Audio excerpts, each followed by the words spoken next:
So if you had the Golden State Warriors in an El Sweeperoo of the NBA Finals, you are a big fat loser.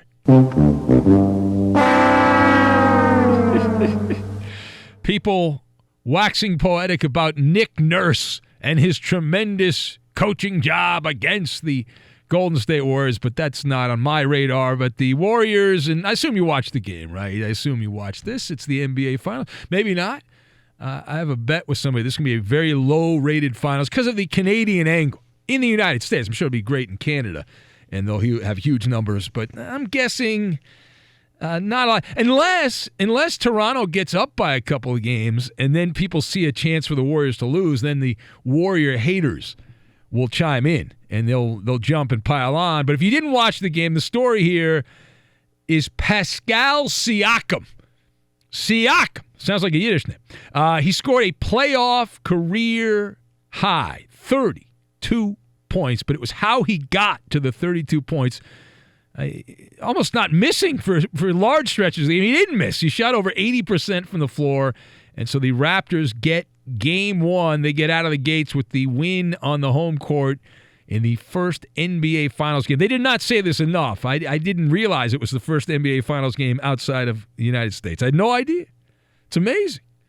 But that was how it went. So the Warriors go down. The Raptors win comfortably by 9. Now, Steph Curry and Klay Thompson, it depends on how you look at it. The people say, well, they were effective and all that. They were good, blah, blah, blah, blah, blah. I didn't think they were very good. I thought for the most part, they were inefficient. Now, Curry had 34 points. He had a bigger offensive performance than Siakam. But you look at going into the fourth quarter. I know it was still a game going to the fourth quarter, but for the first 3 quarters, those guys took 28 shots, Curry and Thompson, and made 12 of them. That's not good enough. The defense blew for Golden State, but we can't bury the lead. Don't bury the lead, my man. Pascal Siakam, the biggest stage of his life here, he was not timid. He was a savage. He was swashbuckling down to the basket. It was insane how well he played. So let's discuss the question. How concerned should the Golden State Warriors be with the unstoppable locomotive, Pascal Siakam, and his performance in Game 1? So I'm going to pull out the Maller scale of panic, 1 to 10, with 10 being, oh my God, we're down 3 games to none. That would be like the 10. I'm at a 3. I think I'm going high on a 3 for the Warriors on the Maller scale of panic when it comes to Pascal Siakam. So my take, you've got Forrest Gump, Lightning, and Rocky Road. And we will put all of this on some fries. We'll put some brown gravy and some cheese curds on top there. We'll make some poutine. Okay.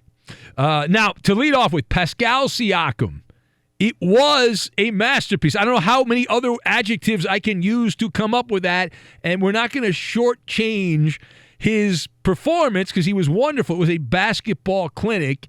It was like no one was even attempting to stop him. He was aggressive. He was effective. He was marvelous for most of the game. A well-rounded performance. It was like Tom Hanks and Forrest Gump. It was that good. As like old movie back in the day. A stunning turnaround for Siakam. And there's a lot of dumb people that don't realize it. Think, oh, Siakam's been great. Oh, yeah.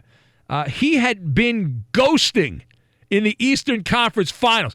He was invisible during stretches of games, sometimes the entire game. And so I've had to explain to the dumb Raptor fans who apparently just started watching basketball last week that Siakam was bad. He shot 40% against the Bucks. I don't care what he did in the regular season. No one's watching the regular season. The players don't care about the regular season.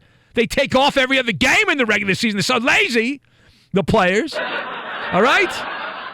But on this night, he went from MIA to MVP in this particular performance there. This fits the mold for Toronto. Toronto's got a bunch of good players and no real stars other than Kawhi Leonard. They don't. We mentioned this the other day. They're the first team to get to the NBA Finals without a top 14 pick in the era of the draft lottery, going back to 1985. It's never happened. Toronto's it. They're the only one. They're the outlier. Now, furthermore, the main reason Steve Kerr and his guys Do not need to take any meds for anxiety, no heart palpitations or anything like that. You don't have to worry about the shivering effects. Pascal Siakam, his performance, as good as it was, right? As good as it was a fluke, okay? That is a fluke. He shot 17 times and made 14 of them. 82.4% efficiency from the floor. You know what you call that? A lightning strike. That is a lightning strike. How often does lightning strike in the same spot? Now, if Siakam, I'll grant you this, if Siakam plays like that a couple more times, the Raptors are going to win the NBA championship. I don't believe he can. You want to bet on him? I'm not going to bet on him. Let's see him do it again. Show me he's got another Pascal Picasso in him. So to me, this is a one-off situation. Now, at least on this side of the Magic radio box, on this side of the microphone, it is implausible that Siakam will do this again in the NBA Finals. Now, and if Toronto, if that's the only path, and it's likely not the only path, but if that was the only path for Toronto, you know what that is? A death trap for your chances to win an NBA championship. Now, the last point on this, we'll hear from some of the participants here in a minute, but the last thing on this, now Golden State, some are going to jump on the Toronto bandwagon. I'm not. Golden State's going to win the series here. I didn't see anything in Game 1 that led me to think, oh my God, the Warriors, I should jump off the Warriors sinking ship and get me a life preserver. No. It's just going to be a more arduous path, a rocky road. I was never a big fan of Rocky Road ice cream. I didn't like. So my brother, one of my brothers, loved the Rocky Road ice cream. It's not my thing. But anyway, listen, Steph Curry and Klay Thompson are going to play better. They're going to shoot better. They played a little bit better in the second half, fourth quarter of this game. I assume Draymond Green is not going to be in hibernation mode. And defensively, the Warriors, how did they play? They played like puke.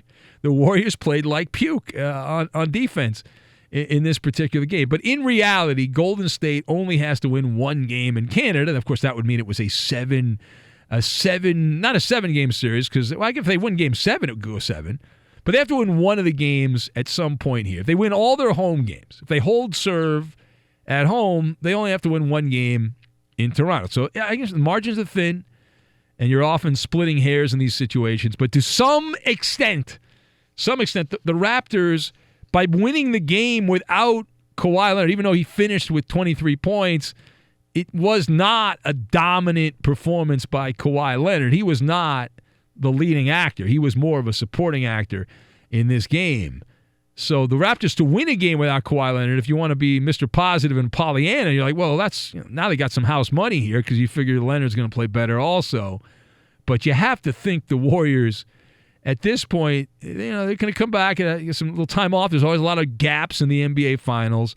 If they lose another game, then they will hurry Kevin Durant back. Although I'm going to push back, and I'll talk more about this later, the now mainstream media establishment say, well, if the Warriors had Durant, they would have won the game. Bunch of schmucks, okay? I want to kick you in your tuchus, you morons. I'll explain more later. And how big a fluke, just to explain to our Canadian brothers and sisters how big a fluke Pascal Siakam's performance in Game 1 was, considering how bad he had played in the Eastern Conference Finals. A 30-point game in Game 1 of the Finals is rarefied air when you're in your first three seasons in the NBA. That's Siakam. He now joins, here's the list since 1970, which I guess is the modern era. Who knew the modern era started in 1970? I had no idea. But we're going back basically 50 years, right? Essentially 50 years, 1970.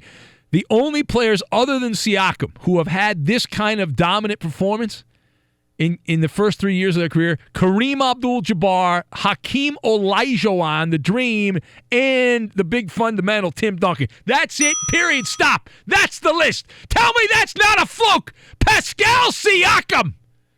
You got to be kidding me.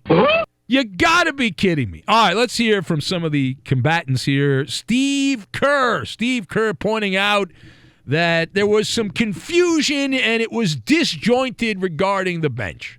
Our bench was great. You know, Jonas hit a couple threes. Quinn Cook came in, did a nice job. And, you know, the way we've played our bench, since Kevin and DeMarcus have been out, we play a lot of guys, but they don't play big minutes. So we're trying to find combinations.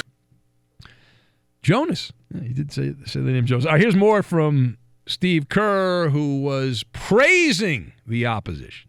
Give credit to Toronto. They played a great game. They made a lot of shots, difficult shots. And our transition defense and turnovers, that stuff, it's really hard to overcome, especially on the road. So we got to get better with that. Yes. Okay.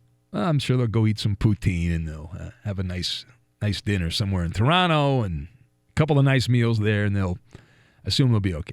The Raptors outscored the Warriors by 7 in fast break points, for whatever it's worth. Points in the paint, which you always think Golden State, they don't score many points in the paint offense. All jump shots and all that. It's nonstop. It's like a pop-a-shot watching these NBA games. These teams combined for 64 three-point shots. 64 three-point shots. Golden State took 31, and Toronto took 33. Three-point shots. How about Klay Thompson? He got a technical late in the game. Oh, he tossed the ball. What are you doing, Klay Thompson? What's that all about there? And here is Klay Thompson. Now, he's going to give an excuse and then try to say it's not an excuse. So let's listen.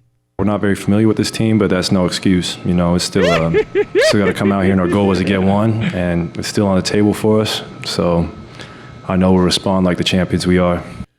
I know I was supposed to turn my homework in, but my dog ate my homework. That's not an excuse. I should have turned my homework in, but the dog ate my homework, and I couldn't turn it in. All right, Draymond Green. Here's Draymond, who points out, now this is embarrassing for Draymond, who likes to brag about his defensive pedigree and how great he is at stopping everyone. No one can get by Draymond Green, Defensive Player of the Year. Siakam just slapped him around, just absolutely slapped him around. Here's Draymond on that. He's become a guy. And so a guy? He put a lot of work in to get there. Before? And I respect that. But like I said, I got to take him out of this series, and that's on me. Yeah, okay. Well, you should have maybe done that before game one. Maybe you should have said that before game one.